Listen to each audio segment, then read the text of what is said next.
Hello, welcome to Protecting Your Social Media from Hackers. My name's Dante St. James. This is going to be a brief but very comprehensive look at the things you can do to help prevent the hacking of your social media properties, particularly when we're looking at, I suppose, the Facebook end of the bargain. This is where most of the hacks seem to happen, but you might be surprised some other areas that get hacked as well. Let's share that screen and get running.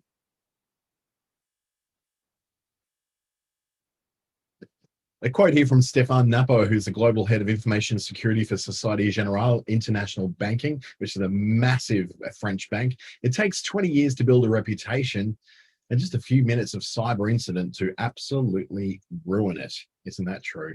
I've certainly had that happen to me in the past. What we'll cover today is the impact of hackers on social media, how and why it happens to happen. I'm going to take a little bit of a look at experiences I've had with cybersecurity myself, with things being going horribly amiss, both in websites and in social media, and a little bit about what you can do to make sure you're doing everything you can to secure your social media properties. First up, though, this is brought to you by Business Station and the Australian Small Business Advisory Services Digital Solutions Program. It's an initiative of the Australian government delivered in Queensland by Regional Development Australia, Brisbane, and Treaty Business Consulting in the Northern Territory. You can watch this later on through my own YouTube channel. Just look for my name, Dante St. James. I've got lots of stuff coming up there. And even after this month, I'll continue to have lots of stuff going up there. But you can also search for my own and a lot of other people's material through Business Station on YouTube. They put up every single one of these webinars and online workshops, so you can watch those later as well. A bit about me, my previous education has been through the University of New South Wales, Sydney, which was in marketing and business information systems, and an actual master's in business information systems. Because I'm a bit of an overachiever like that, I went off and did a whole bunch of certifications through the Chartered Institute of Marketing in the UK remotely. I didn't go to the UK for that. It would be way too expensive. But I've also done my cybersecurity attainment through TAFE New South Wales and several other what I call micro credentials, working with Facebook's lead trainer program globally and the community trainers network here in Australia and New Zealand, as well as being a digital marketing associate, media planning professional, and as of Sunday, also a creative strategist and marketing scientist as well, which is really fancy name for basically getting an exam right. Google's Digital Springboard program, I do deliver stuff on that for digital literacy, particularly with small businesses and older Australians, as well as the DB Connected, ASBAS and NICE programs through the Australian government. Excuse me. Now, I will warn you up front now, cybersecurity is a very complex topic. So I'm not going to go into the absolute depths of all cybersecurity psychology and the human factor cybersecurity factors that are really quite massive when it comes to it. We're not going to look at anything technical. This is completely a general overview only, and more about what you can do to ensure that your properties aren't hacked. And you'll be surprised how easily that happens. The impact, excuse me, let me just wet my throat. Coffee fixes everything, doesn't it? The impact of cybersecurity problems on social media in particular has had a massive impact in Australia and continues with 50 hacked profiles a day in Australia. When you go completely international with that, you're in the terms of like the thousands of hacked profiles every day in Facebook. But surprisingly, TikTok is taking out the king at the moment. It's the hot new place to be. And of course, people who are on TikTok are not particularly safe with their usernames and logins and all that sort of thing. So there's 77 hacked profiles per day in Australia from just TikTok, and another 42 just on Instagram. So this is definitely a thing that happens, and it's having a massive impact in Australia. So much so that we can say that $170 million in lost revenue to small businesses every year just from hacking of social media profiles. Now, it's well into the billions when it comes to hacking issues, when it goes to all sorts of digital stuff. But for just social media, $170 million in lost revenue to small businesses. That's people like you and I, people who own small businesses and are just going sort of struggling day to day, and suddenly one of our greatest sales channels, let's say Facebook, is completely ripped from us, and we cannot access it. We cannot continue to do business through there, and it really does impact our businesses. And just in the last 6 months, the amount of small businesses around Australia who've been suffering. As a gym owner in Melbourne, for instance, couldn't do regular gym stuff, so he was doing a lot of online courses and trying to sell those. And then at some point, someone hacked his account, got in and caused problems to the ads account so that he couldn't use it and couldn't advertise his courses. He went from being able to make, a few $100s a day just on course sales and just on, virtual PT events, and then suddenly ripped away completely nothing. And he was obviously completely, distraught about that, because there was no way for him to be able to make money through his regular business activity. So the impact happens through all kinds of social media and also non-social media properties as well. Facebook is probably the most obvious one that we see, because it's something that we do a lot of business through. But a lot of us are using YouTube as well. So YouTube is becoming a really big factor in online advertising, because it's only video. It's relatively low cost compared to Google Ads, and it's something which, there's as many people on YouTube as there are on Facebook. So it's one of those massive places for getting some kind of impact in advertising. TikTok, we've talked about that. It's the most hacked of all of them every day. Also, bearing in mind that TikTok accounts can very, very be quickly spun up for all sorts of things, just like Twitter accounts. There's not a lot of security going into the verification of the person who's raising those accounts. So those hacked accounts are certainly a little bit overblown by the fact that there's more accounts that are actually not used for anything on TikTok than any other network. Instagram then is very similar to Facebook. It has a similar kind of thing that people go into, but because we probably always started having Instagram and Facebook as separate things rather than linking them together more recently, then Instagram also can be affected. LinkedIn is actually the one place where I think there can be such a massive impact on your reputation when someone takes over your LinkedIn account and starts posting inappropriate stuff in there. That's what Stefan was talking about before, where it can take you 20 years to build up this big profile. I've been active on LinkedIn probably since about 2010.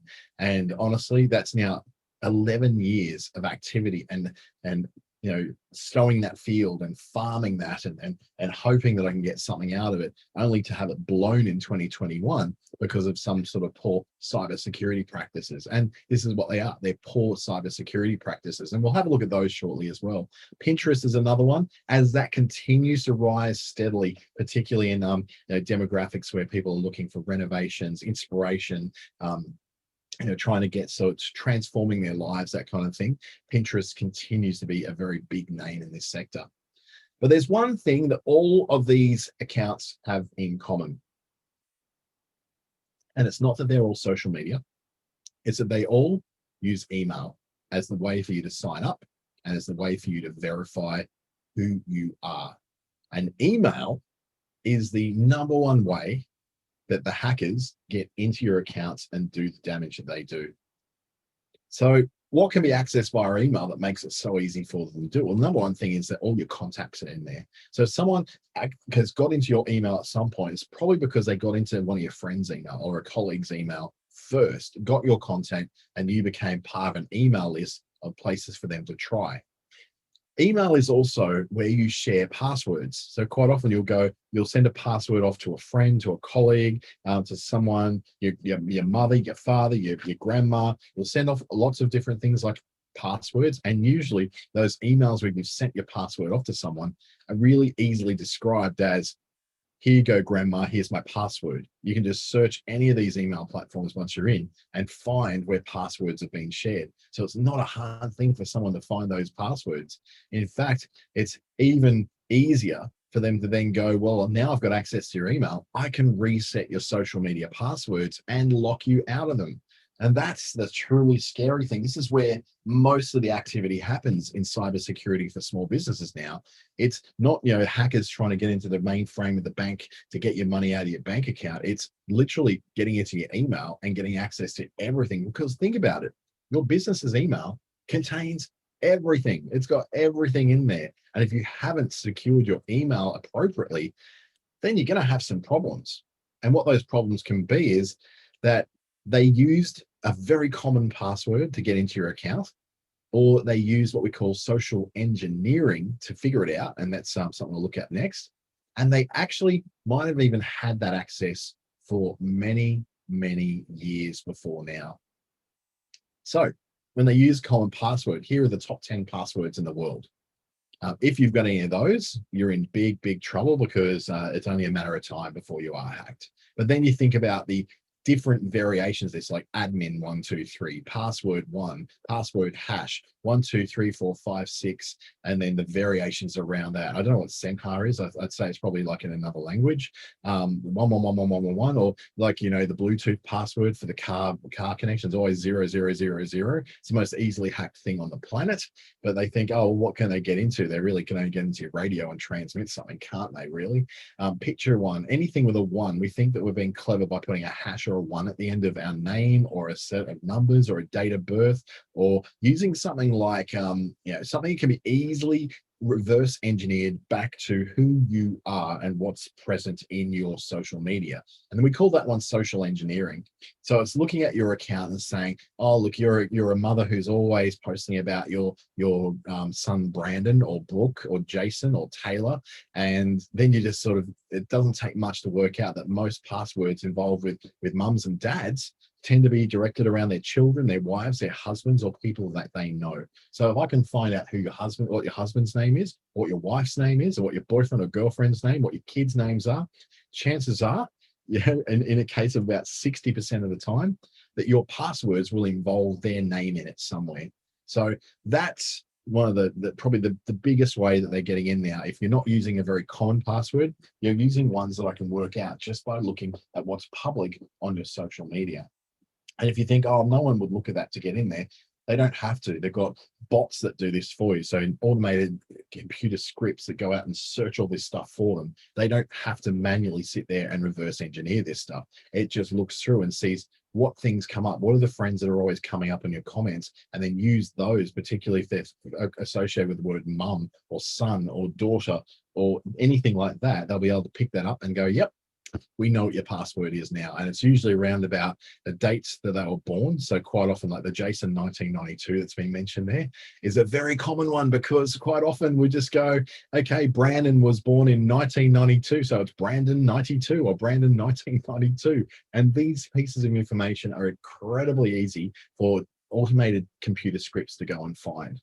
So just by removing that out of your email, you're reducing your chances by 85% of being hacked, just by changing a password to something that is not obvious. I use LastPass, which is a password manager that handles all my passwords. And every single place that I log into has about 64 characters that it uses. Now, you'll never be able to guess by any social engineering what my LastPass account ID is. And even if you did by some chance do that, you have to then go through the Authenticator app on one of my phones, not all of my phones, but one of my phones, that brings up a 6-digit password that you then have to enter in order to still get in. So I put so many iron gates in front of myself these days that good luck trying to work out what my passwords are, because you're not going to find them. And then there's also, if it's not our dogs, it's our cats or our favorite pets. Or the suburb that we're in, or the suburb we grew up in. Quite often we'll use, suburb IDs, like maybe in my case, it might be Berrima 0828 as a password, because that happened to be where I was at the time, or where I work, or where I live, or something like that. Or in your case, it could be, I don't know, let's look at Pimpama 08, what is it in Pimpama 4208 or something like that for in Queensland. So you've got that easily be able to be worked out of who you are, where you are. Then try that. And then remember, it's not a person sitting here, lovingly putting all these details in. This is an automated bot that's going and just scraping information from social media profiles and whatever it can find on Google. And quite often it's going to find that you've got a password that either is on the common passwords list. There's about a top 200 of them, which account for over 90% of the passwords on the planet, which is just terrifying. And then the social engineering takes the next 15% of passwords on the planet. People like me who go to extreme lengths to make sure we do not have guessable passwords and have 2 and 3 factors of authentication to get through. We're about 5% of users on the internet, and we never get hacked because it's just too much hard work. They'll go for the easy stuff, the low-hanging fruit instead. And then there's also the fact that some of you may have been in security lists for many, many years. For instance, if you go to, I should actually give you the thing in the chat. It's called, have I been pwned? So have I been, no, not there. Sorry, I'll type this in for you so you've got it. And you can put in there whether your email address has been, come up in a data breach.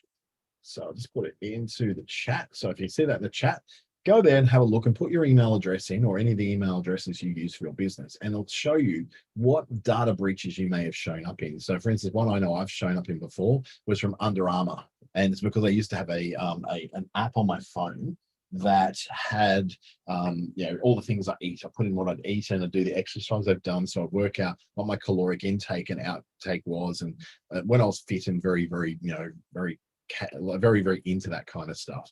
Now I haven't used that since 2015, but even in 2021 I still have my email address, which is appearing in that list that was actually pulled out from people in Under Armour. So it pulled out both my username, my password, and my email address. Now that password at the time was used for almost everything that I did. So there was a real danger that came up. So I had to, at the time, and it was a bit of a hassle, change every password I had that used that particular password and username or email combination.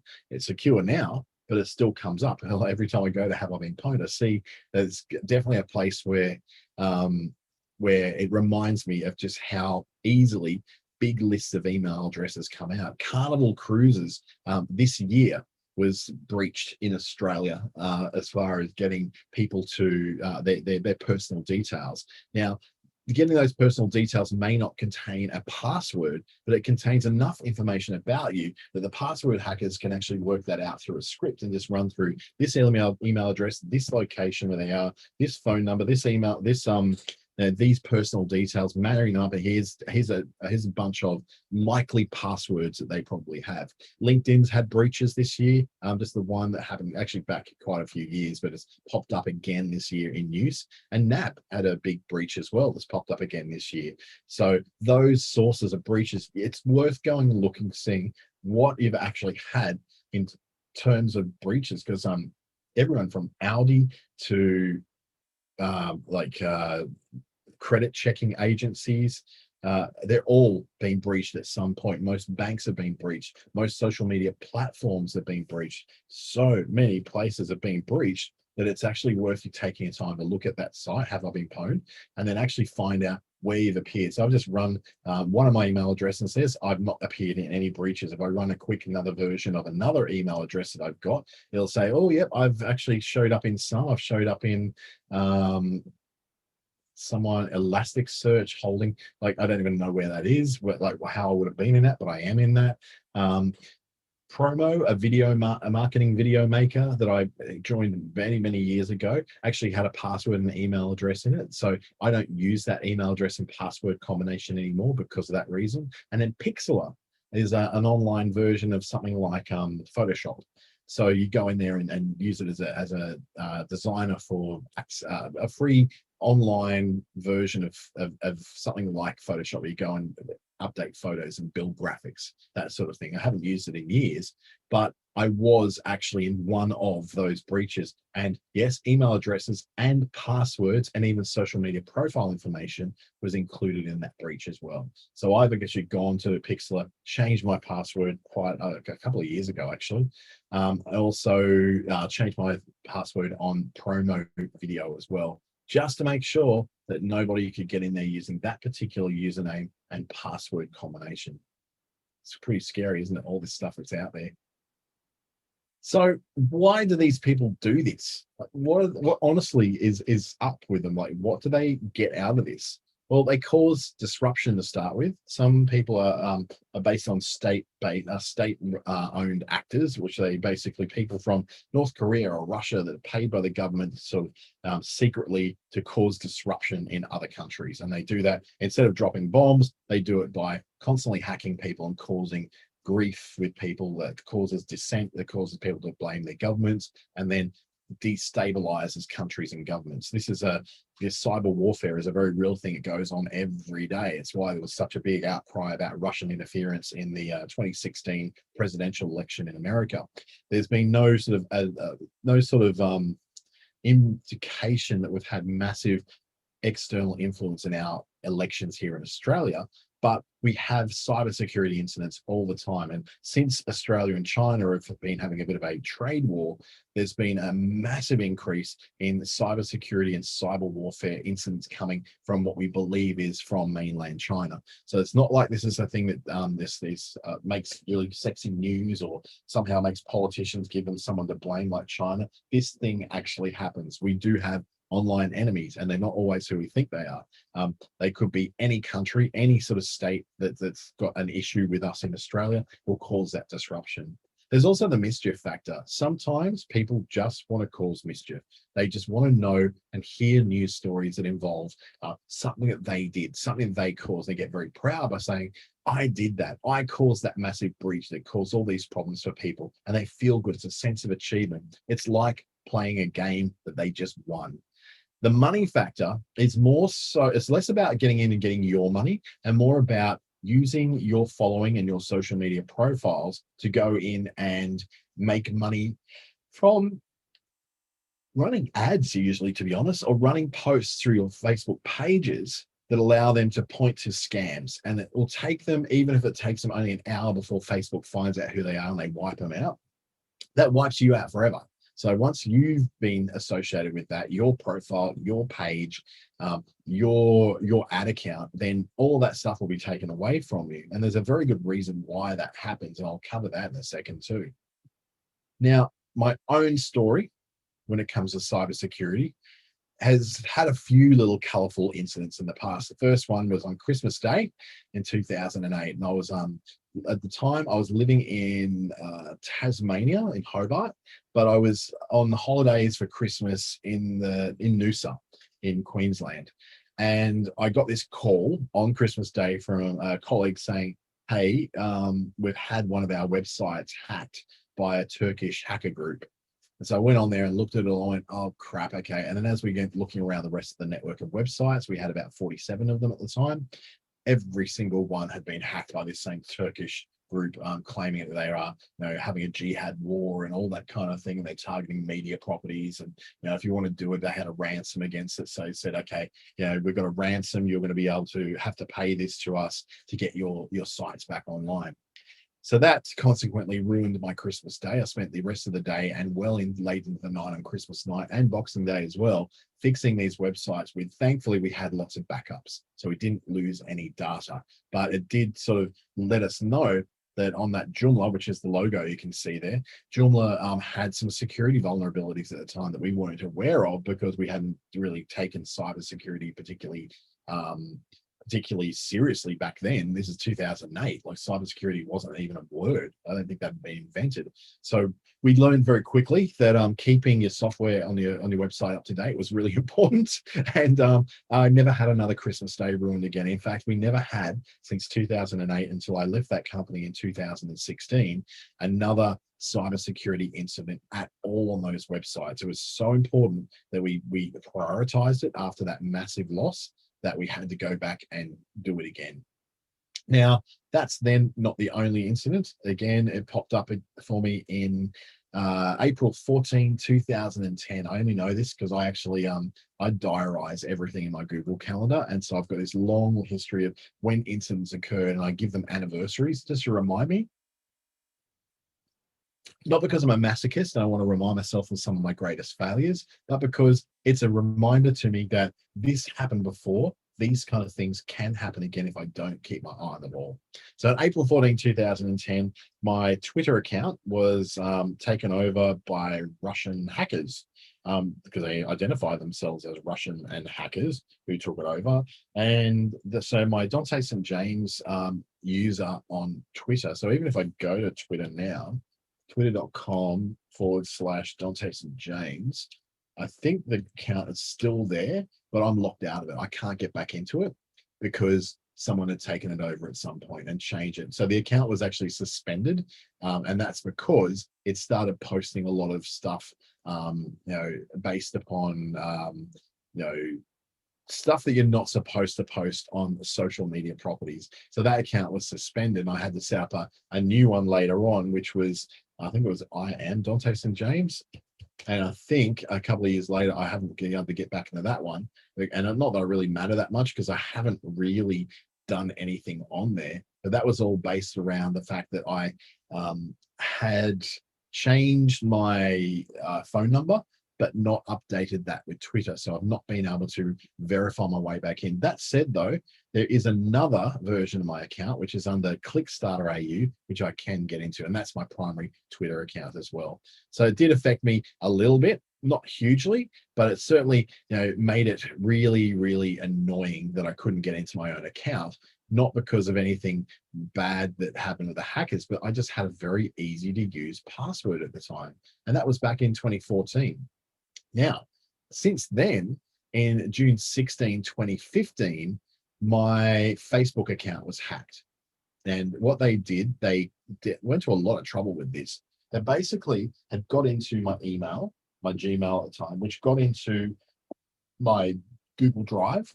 And in my Google Drive, I had copies of my birth certificate, my passport, my driver's license, all that stuff. And these people, once they got in, took over my Facebook account, with which I had since 2008. So what, nearly 7 years. And in there was holidays had gone on. I'd use it to store all my photos from when I went to America in 2014. There was so many things that were in there that were so important to me, and lots of memories all completely lost. These guys were able to, because they got into my Google Drive, were able to then tell Google that they were now, that my actual claim for that account was invalid and theirs was valid. They got in before me. I didn't even know any of this had happened until it was too late and they'd taken over this account. Now, since then, they've done nothing with the account. And in fact, I think it might have been closed down. And it's been completely closed down. Nothing's happening on it at all. Nothing is going on with it. It's just completely closed down. Thankfully, they actually changed the name that's in that actual account. So the name has nothing on it, and it's got nothing in there that identifies me at all, which is great, because that then means that at least it's not there doing bad things on my name since then. But when it comes down to it, I've lost all those memories. I've lost all those pictures. I've lost all that stuff, apart from the stuff that other people had somehow managed to tag me in, and I was able to get hold of those items again. But it did set me up a new account, and I've never been hacked again since 2015 in any way, shape, or form. I certainly learned my lesson from that one. So what can you do now to protect yourself, and all the things I've done myself to ensure that we don't have these things happening again? So what can you do to protect yourself? Let's start. The first thing to do is to enable multi-factor authentication. Now, the multi-factor authentication happens, I guess, when you're talking about things like using a phone number that's current, as opposed to a lot of us who have old phone numbers that we cannot verify still stuck in there. Second email address. So often things like Facebook allow you to associate a second email address with your login in case you can't get hold of the original one. And then there's things like the authenticator apps. So authenticator apps like Google Authenticator, Facebook I think Facebook got one. Microsoft's definitely got one. LastPass has one. Most security things have these things, and they don't actually have access to anything of yours except that you connect your login details through to an authenticator app, and then it says, okay, you need to know what this 6 numbers is the authenticator app has put up. You put the 6 numbers in and it lets you into your account. Now, when it comes to your current mobile number, that is a very good thing to have. A second mobile number, even better. But a current mobile number means that at least if there is anything that changed on your account, if someone from out of your normal region attempts to access your account, you can still be notified that that's happening and then immediately shut that down. If there's a second email address and you can't get hold of your first email address, at least you see alerts that will come up. Hey, there's been a suspicious attempt to log in, or there's somebody has logged into your account from Romania. You can see that definitely wasn't me. Therefore, I need to jump in and do something about that now. But your authenticator apps are so secure and so separated from everything that the hackers can ever get hold of, because it's actually on one phone that only you can hold. So they would have to get hold of your phone, get into your phone, which is going to be really hard considering they don't have the same face. If you're using Face ID, they may not know your code.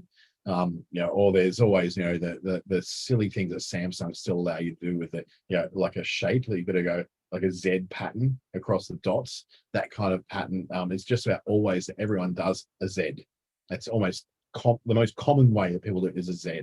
Now, it's so easy to get in those phones. So they have to then have access to your phone, have the username and password to get into your stuff, also be able to get into the Authenticator app and know that you're using it. And they'd have to have too many things go right for them in order to make this work, but the chances of them actually getting through are extremely, extremely slim. It's just never going to happen.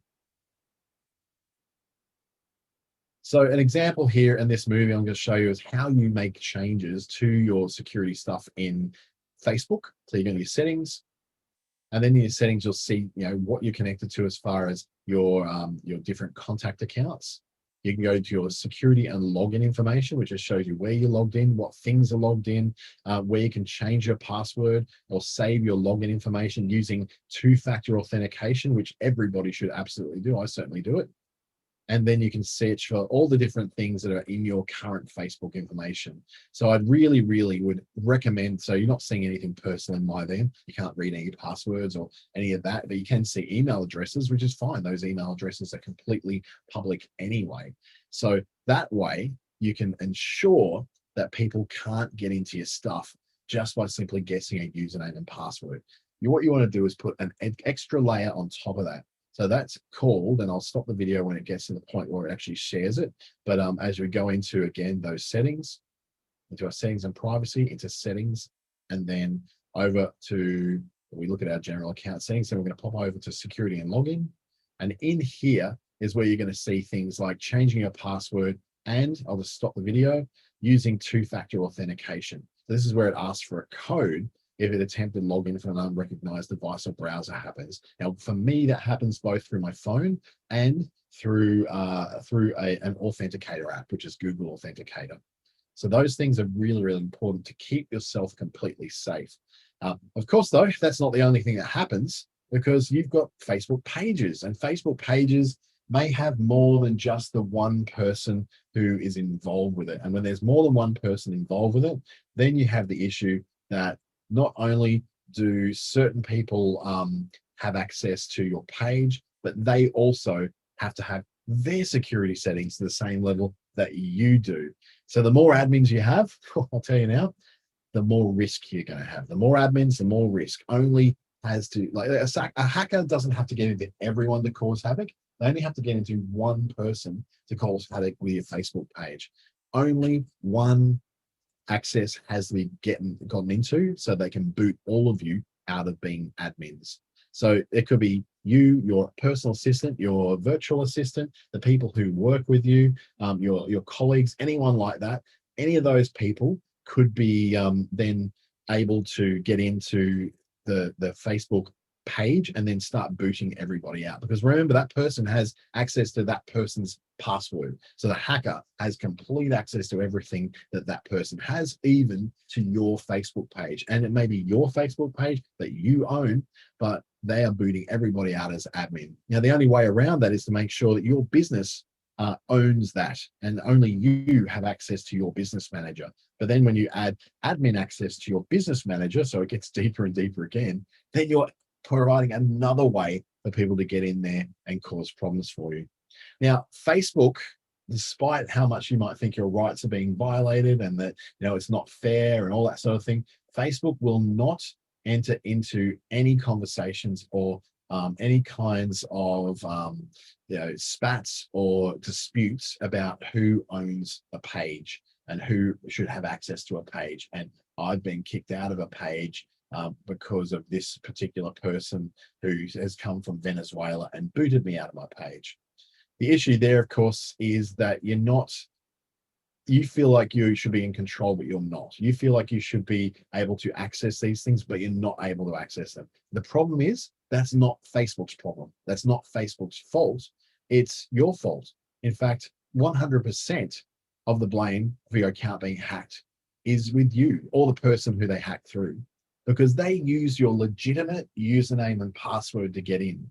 Now, if they had a legitimate username and password, but they also didn't have your mobile phone or access to a second email account, or they didn't have access to your Authenticator account or Authenticator app, but they could only get in through username and password, you've still got a chance to be able to block them and stop them from getting in. Particularly if I log into Facebook, it's really annoying because I have to go username, password, and then it says, okay, you've got to check with your Authenticator app on your phone. What's the code before I can get in? Yes, it's annoying. And I do it for my email. I do it for LinkedIn. I do it for every single thing on my computer.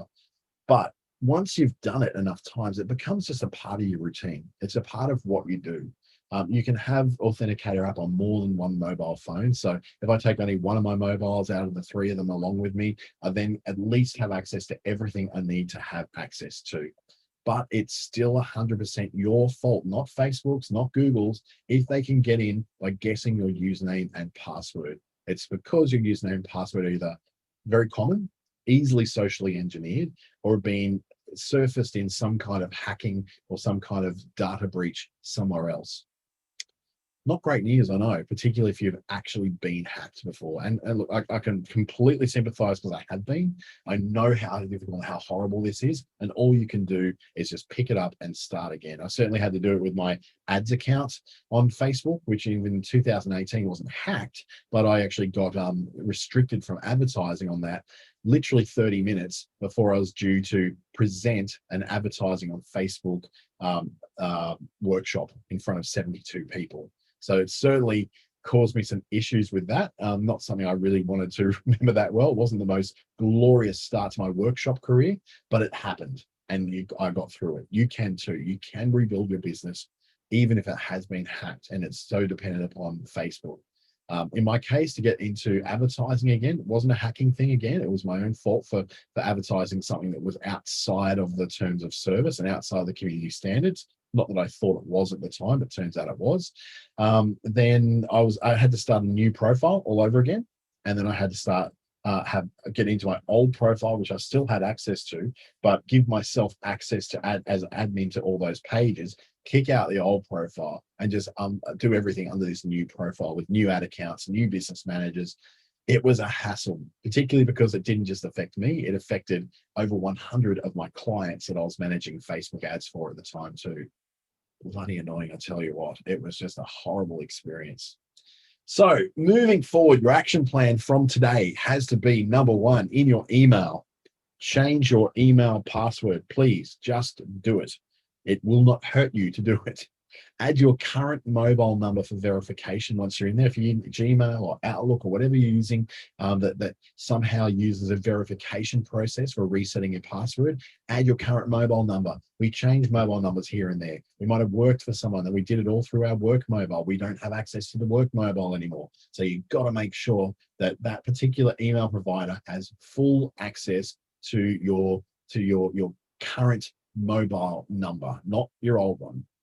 Add an Authenticator app for verification, Microsoft Authenticator, Google Authenticator, LastPass Authenticator, Nord Authenticator. All of them are good. None of them are not trusted because they don't actually have access to anything. So please do try to, at some point, get an Authenticator app and link that as the second factor of authentication. It is better than a mobile phone, but having both the mobile phone and the Authenticator app on that phone makes you triple the amount of secure, and that's what you want.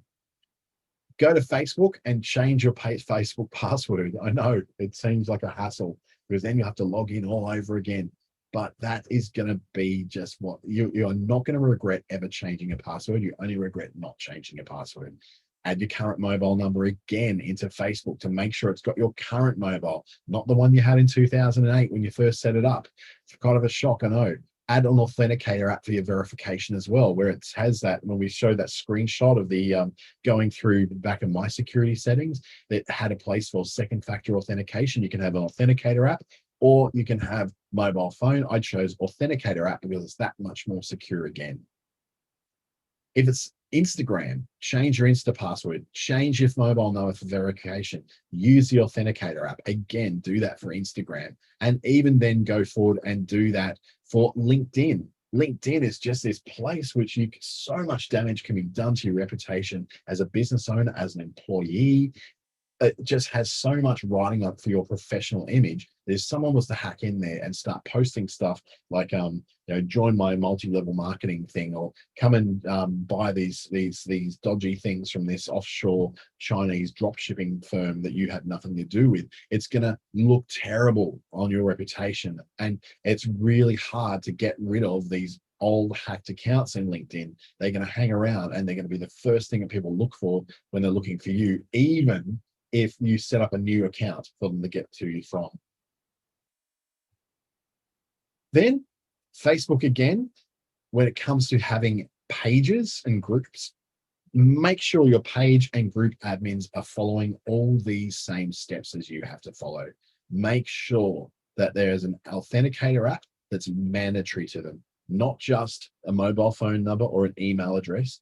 If they want access to your page as an admin, they have to prove to you that they have set up their security settings to be as tight as yours. It sounds like a hassle, but trust me, this is so important. If there's like literally thousands of Australian businesses who have lost access to their Facebook pages and to $172 million worth of lost revenue just in Australia in small businesses alone each year, then there's a reason why you should have to do this. You need to do it simply so you can ensure that people can't hack you and you've got some sort of backup in place. Check with the people who have access to your business manager, check with the people who have access to your group admin, your page admin, to make sure they cannot get in and be hacked and then get like wiping out your access so you can never get in there again. So if you have been hacked, if this has happened to you before, there's some things you can do to try. So first of all, in Facebook, they've got their hacked page, so really easy to get to. It happens so often, they've got a page for it, facebook.com/hacked. That's where you start with in case you think you've been hacked. Google has a bit of a harder one to get to, but if you just Google hacked Google account, it will take you through to a result that takes you to this particular page. So you don't necessarily need to go to that particular page. Just do a Google search, it'll take you there. And on top of that, go to cyber.gov.au, which is the Australian Cyber Security Centre's home of all things to do with cybersecurity at the federal level. And it's got an opportunity for you there to report cybercrime. And our cybercrime includes hacked Facebook accounts. It does include hacked email accounts. So you can report that to the federal police, who then will follow up either with your local police in the Northern Territory, Western Australia or Queensland to make sure that they are aware of this and that you can then, look, it may not result in anything. And in most cases it doesn't. They cannot find the people and they're offshore anyway. So they're not going to be able to be caught or dealt with in any kind of way within Australia. But at least if you put that report out there, it allows other people to not be reported. It lets them know, here's how many people are being reported. This is where we need to put our resources to make sure people don't get it. In fact, the Australian Cyber Security Centre have done a lot of work in conjunction with the ASBAS Digital Solutions Program to help get messages like today's one from me out to small businesses just like you. Well, I said this was going to be a nice brief one. We've got in under the 45-minute mark. That's great, isn't it? So you don't have to wait for a whole hour. We all get a 15-minute early mark. My name's Dante St. James. You can contact me at dante@clickstarter.com.au, which is my business, or you can just stalk me away on LinkedIn, Facebook, and Instagram. Please connect with me on any of those. Probably not Facebook as a friend, but Facebook page. You can follow that and see all these kind of things I've been producing, all the different webinars, any sort of links and tips and tricks that I can put in there as well. In the meantime, though, I thank you so much for joining me and taking a bit of time out of your business to spend time working on your business. I said, my name is Dante St. James, and I hope to see you in the next one of these coming up tomorrow.